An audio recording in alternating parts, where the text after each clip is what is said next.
Kids, good evening. This is my vlog for July 18th, 2012, and how are you tonight? What a week so far. So, what's been going on with me? Well, quickly, this is it in a nutshell. I'm trying to balance my sanity while I get a hold of myself. Sadly, though, I've only been doing it with one hand. So every time I go to grab myself, my sanity goes out of balance. It gets exhausting. So I end up sleeping a lot. One day I'll get this two-hand maneuver down, and I won't keep dropping things, either my sanity or myself. But until then, it's like this elusive thing. So that's what's going on with me. That and it rains. It's been raining a lot. And the air is so thick, so humid, that when you go outside, you feel like you've suddenly got a case of pneumonia. That's just how thick the air is. It's quite uncomfortable, deliciously so. It's Florida. It's summertime. Anyhow, this week in politics and comedy and everything else. Oh my, I am so glad that Comedy Central's back with The Daily Show and The Colbert Report. It gets so tiresome to hear dry commentary on politics. I need a little humor because this shit is too funny to believe. Now, for example, this is the only example I really even need to discuss. Mitt Romney himself this week said, and I quote, "If I gave them my tax returns, it would just give them ammo."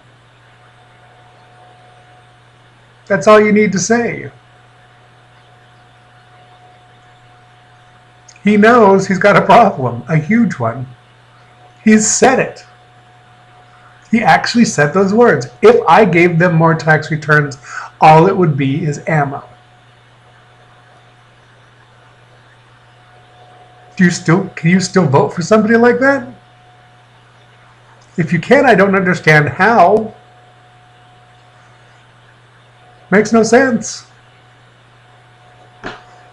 Game over. That was his own words. Too funny. So, I've been enjoying the wiggling and the writhing on TV. And I am enjoying this like hysterical, let's talk about anything else besides Mitt Romney's tax returns and Bain Capital. To the point they have Michelle Bachmann and Louis Gohmert and all these wingnuts out there saying that Hillary Clinton's assistant's a secret Muslim operative from the Muslim Brotherhood. And even John McCain had to get on the floor of the Senate and say, "Knock it off, kids. Too much. You've gone over the line." This election is just killing me. It's the very best and the very worst of what America is, and everything in between. And it's such a circus show. It has become such a circus. And to think that in 2012, our politics has gotten to the point where all we get as a circus show is entertaining, but also on the other hand, it's kind of offensive for anybody that tries to think. And I try to think. I don't really have a lot of success, but I do give it a shot every once in a while. So yeah, let's entertain me with some facts. I don't respond well to emotional dribble. It doesn't work with me. I don't know why. Maybe I'm sociopathic, but I don't respond to emotional stuff. These like patriotic themes and God loves America and all that kind of stuff. I don't respond to that at all. It has zero resonance in my life. I want to know what you're going to do specifically and what data you have to back it up and why. Now, I've lived a good long life through both Democratic and Republican presidents. And Frankly, I've seen both do well, and I've seen both fail miserably. But in a general sense, at least in my experience, this trickle down from the top thing has never worked. Never worked. Unless you're piling on debt at a rapid rate and spending yourself silly, it doesn't work. It's been proven over and over and over again. And people fondly remember the Reagan years, and there's lots of fond memories I have of the Reagan years. But the fact of the matter was, he spent money like a drunken soldier. He piled on the debt as fast as he possibly could, which is why times were so good. Because he put us on a mission, and then he just opened up the checkbook and he started writing checks. And when all the money was gone, he flipped out the American Express Platinum card and kept spending. Yeah. Love it. Unfortunately, in this day and age, we're running out of credit limit. So we need to try something else. And we've been trying, but there's still this group of people that still think that their way works, even though it's proven over and over again not to work. And how you break through that, I don't know. I'm not the idiot whisperer. And I refuse to be. I used to try. I don't try anymore. I just wish them luck and health and happiness in their paranoia and in their discomfort and in their whatever their gig is. I do not try to speak to idiots anymore. I just don't. If you have a completely separate reality from me, enjoy it. I personally cannot stay scared day after day, week after week, month after month, year after year. I cannot keep that level of fear going. I can't even keep that level of fear going for 5 minutes, let alone 5 years. Just couldn't do it. I didn't like when George Bush was president for 8 years. I didn't like him from the first day, and I didn't like him on his last day. None of the days in between. Not one. Not one.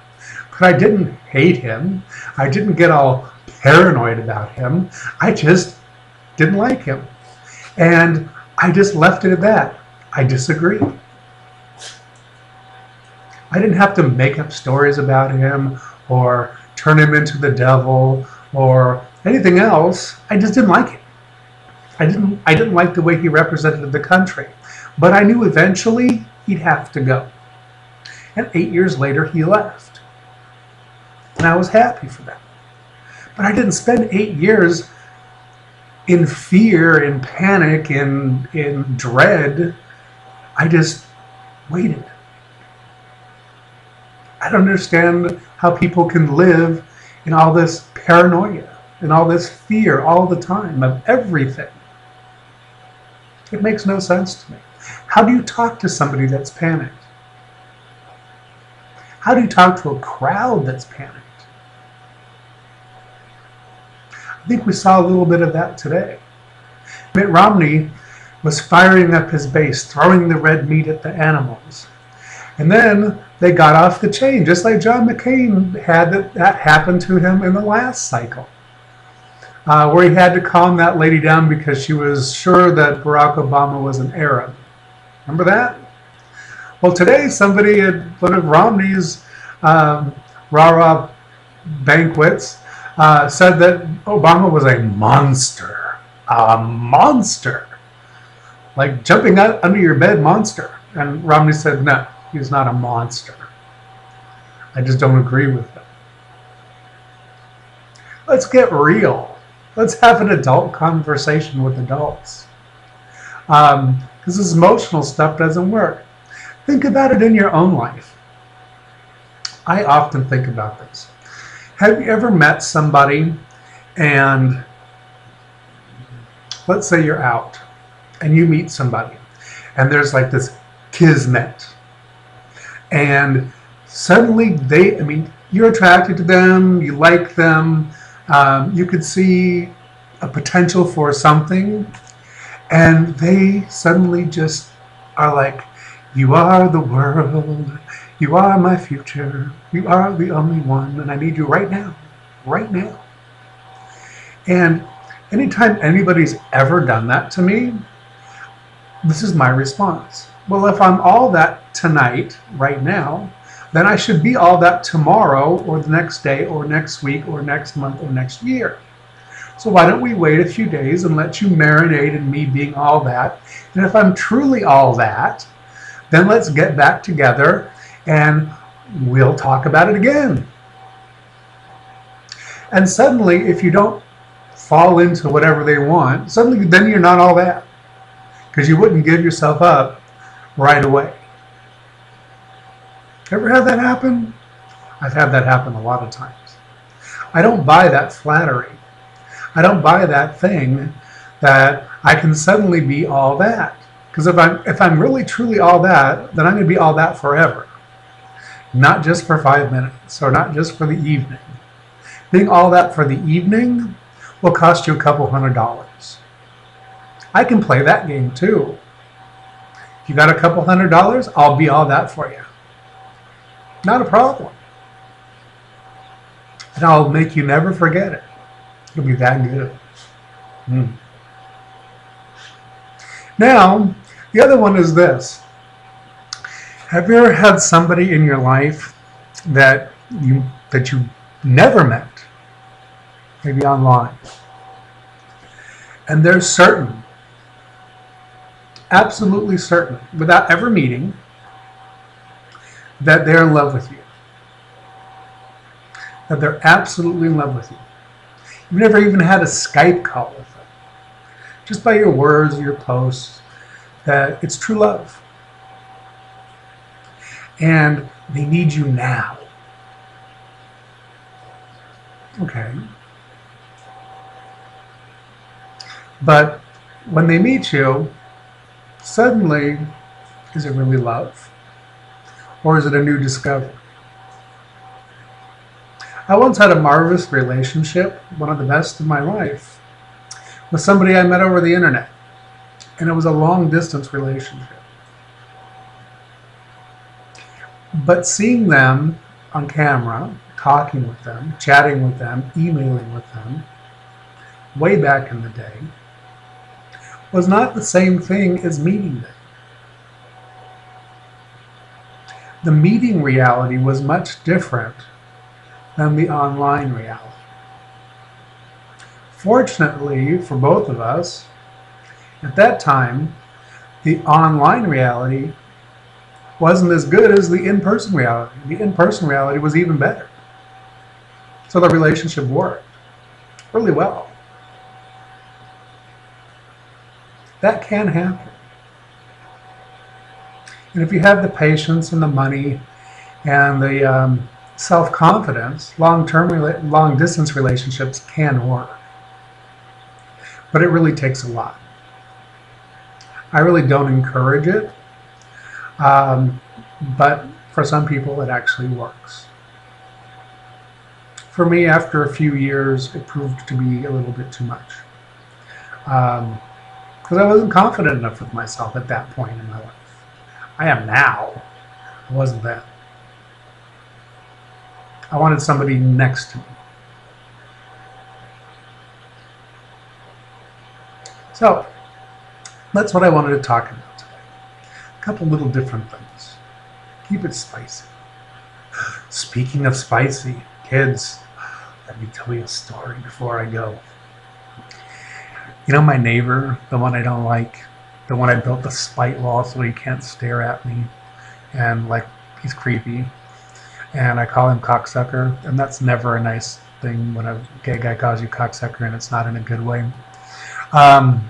Just saying. So he has been insisting, he and his douchebag female that he brought into his life, I don't know who or what she represents, but she has the most atrocious, shrillest, most vile voice, and every time I ever have to hear it, it just makes my soul quake. It's like fingernails on a chalkboard. I just can't stand the sound of that woman's voice. And anytime I burn yard waste or do anything, you can hear them loudly complaining that I'm doing it just to make them uncomfortable. When in reality, I don't do anything with them in mind, not one single thing. And I'm actually a very good neighbor. I don't have a lot of parties, and they're not really loud, and I don't let them go on all night. And I keep up my house, and I keep up my part of the neighborhood really well. So I make the ultimate, and I'm very quiet and private. I don't knock on people's doors. I don't ask for anything. And I make an excellent neighbor, as long as you don't want to visit, because I'm not a big visiting kind of guy. So the other day, I was out mowing the yard, or doing some yard work. Supervised, of course, because I can't do these things unsupervised. I tend to wander off. So the neighbor was yapping with his female about oh my God, they just want to ruin, he just wants to ruin our weekend, blah, blah, blah, blah, blah. So finally, and I had turned off the mower to like move something or forget what I was doing. So I called him over to the fence. I said, listen, we've been neighbors for like 7 years. And I want to tell you something. I know we didn't get off to a great start because I built a wall between us, a fence. That's what good neighbors do. They build fences. And I don't look over your fence. And I know you don't look over my fence because I built something and you complained about it and brought the county out and they told you had no right to complain. But it keeps me from seeing you. And I don't keep you in mind. That's why I built that. I don't ever have to think about you. So whenever I mow my yard or burn yard waste, or do whatever I do, it has nothing to do with you. So please tell your woman, and make sure you tell yourself, to stop having these discussions and flattering yourself. Because frankly, I don't give a damn about you. Not one red ass dime about you. Nothing. Zero. I don't care. Is that clear? And the guy was like, I said, I'm not trying to be nasty. I'm just being direct. Stop flattering yourself. And those loud conversations you have so that I can intentionally hear you. I said, I have really good hearing. And I do hear you. And you sound like a creepy asshole. And you sound like a big egomaniac douchebag. And she has a sound in her voice which it just grates on the very essence of my soul. So, just so you know, I don't think about you. Whatever decisions I make at my house, when I do something, I don't care about you at all, and I never will. I hope that's clear. So I don't have to hear those conversations anymore because you sound stupid. But then again, I know you're stupid because you blare Fox News out on your TV set on your lanai all night long. So I know what you're all about. I said, enjoy the fear, because you're living right next door to what you fear the most. Have a nice day. Then I turned on my lawnmower and kept going. So yeah, that's been how things have been going on in my house. How are you doing? Talk to you soon.